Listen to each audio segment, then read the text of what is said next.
Welcome to the NBA Coast to Coast podcast brought to you by thelines.com. I'm your host, Nate Weitzer. We're finishing out the week with Mo Nawara, third straight day. Been happy to have Mo on board with Josh on vacation. As always, like and subscribe to the page. We'll be bringing you these videos each and every weekday through the regular season into the playoffs. And thelines.com is where you can find the odds finder, find all the information you need to find the best juice on your money with these bets. We're coming off a 500 night on Thursday. I mean, I whiffed on the best bets. Hawks continued their awfully disappointing season with an embarrassing showing in Brooklyn, but the Nuggets came through for Mo's second straight night.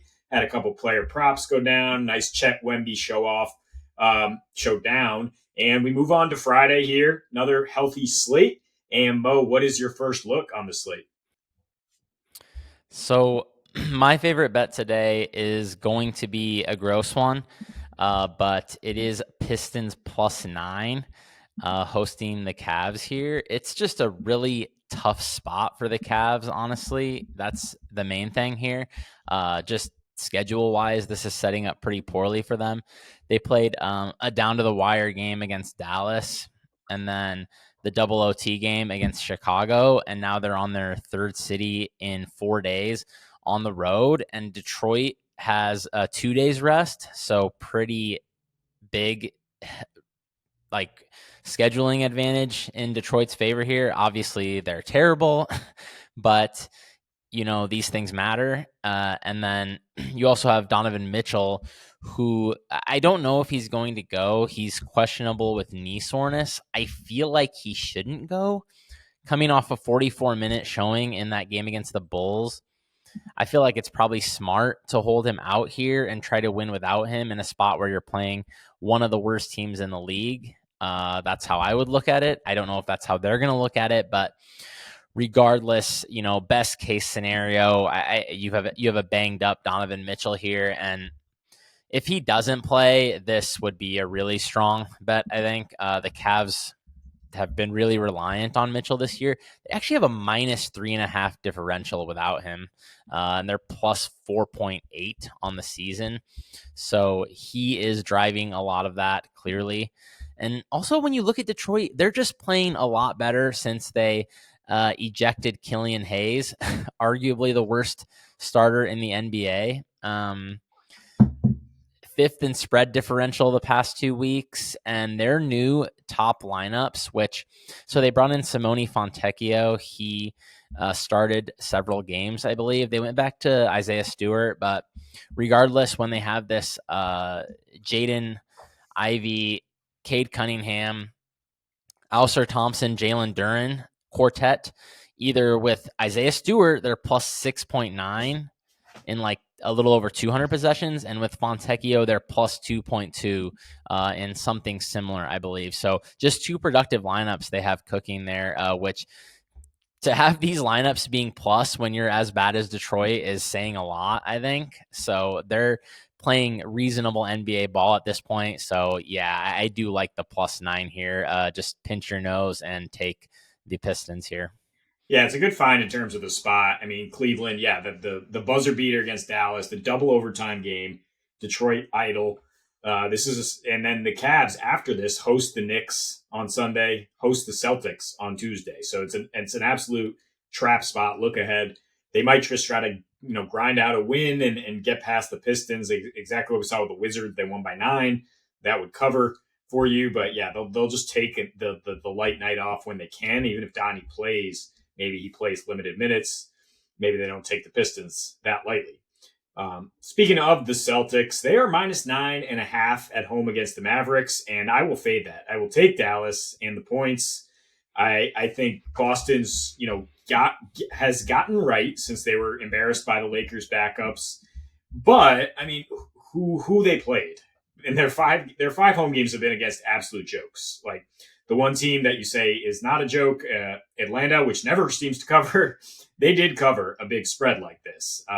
Boston's shooting impossibly well against these pathetic defenses, including Philly in their last game. And Tyrese Maxey had Philly in that game for a lot of it. Now you basically double the unguardableness of Maxey with Kyrie Luka. Kyrie Luka just playing so well, recently, like the Mavs are just a team you do not want to fade right now, especially on the road where Luka just tends to thrive off the environment. He'll keep you in anything. His last three in Boston, 35 points per game on 60-50 splits, basically. Mavs have covered in five of their last six roadies, five of their last six roadies as dogs as well. Luka and Kyrie, we're looking at a combined 62 and a half points per game with a 131 offensive rating since this trade, getting the bigs in there. Maybe, whatever it's done for their pick and roll game, for their spacing. Like the offense is just looking really good, and their defense has been pretty good prior to, really just not taking Toronto seriously. They were the eighth rated defense since the trade, fourth 3-point defense, which is absolutely vital against Boston here. And I mean, Boston, you're really nitpicking if you look for weaknesses in their stats anywhere, but they are allowing the second most 3-point attempts, funneling stuff away from the paint.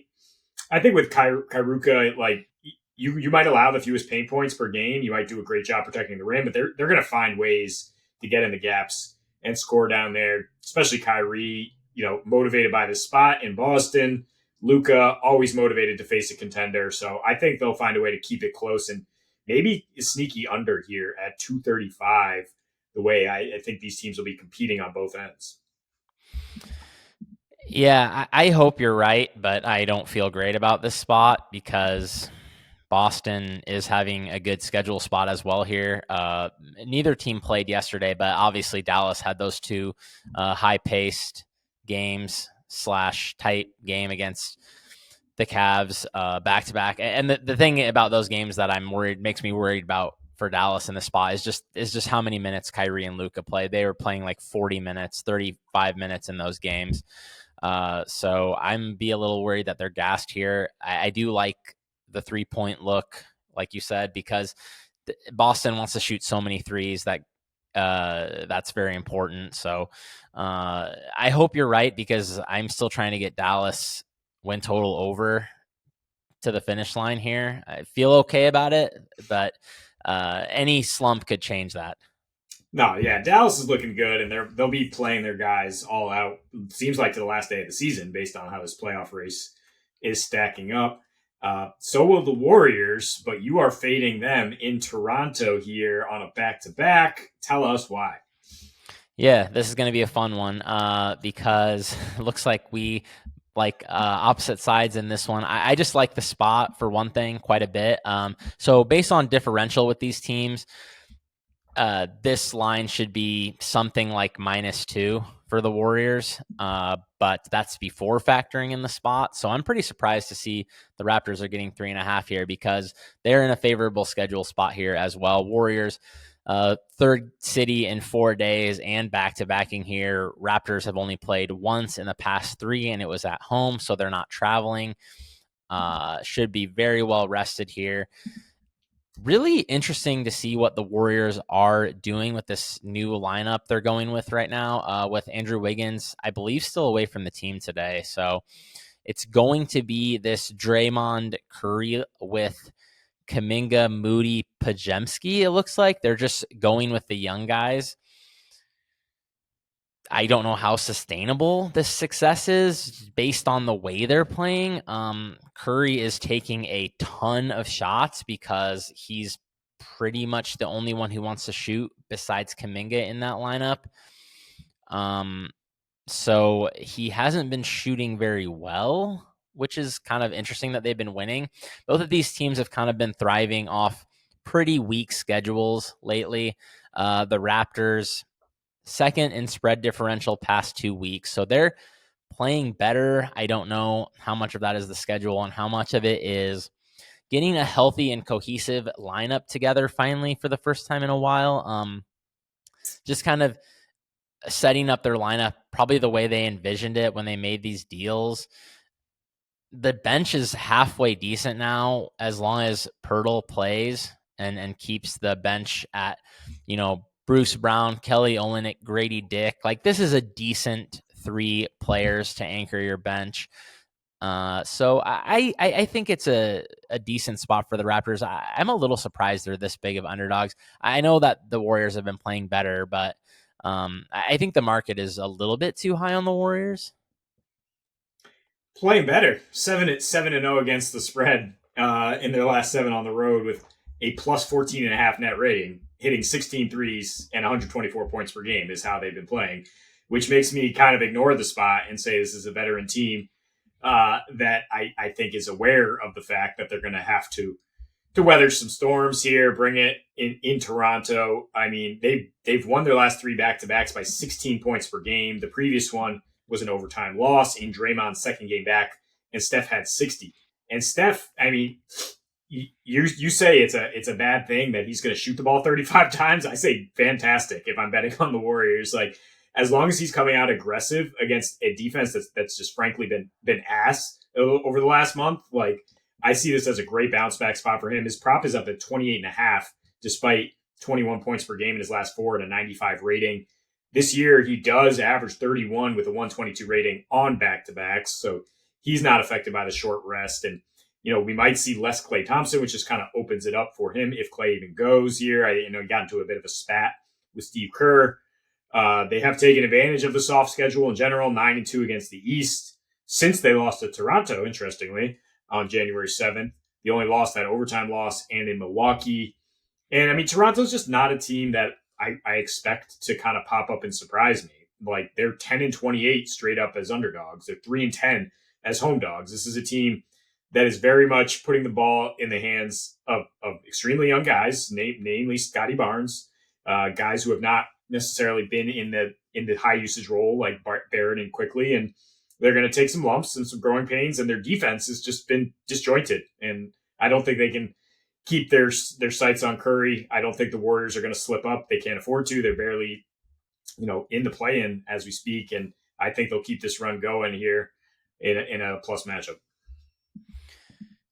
Yeah, these younger teams do tend to be the ones that struggle facing the Warriors just due to kind of playing a more complex style of offense, a style that's a little more unique, that you don't see necessarily every day or even every week in the NBA. Most teams operating in more of a pick and roll centric offense, obviously. So definitely an interesting spot in that sense. Like, these teams do tend to have a tough time defending the Warriors, but we'll see how much juice they have on their 3rd and 4 here against what should be a well-rested Raptors team. So it could really just come down to whether that affects the Warriors as much as on paper it probably should. But like you said, in some senses, it does match up well for the Warriors because the Raptors probably are going to have a tough time with this offense.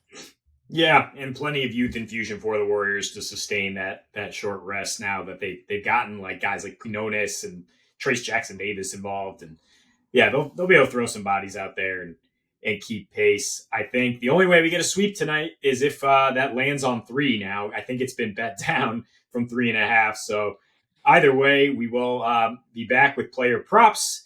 This is the end of today's Best Bets show. And until we see you next, happy betting.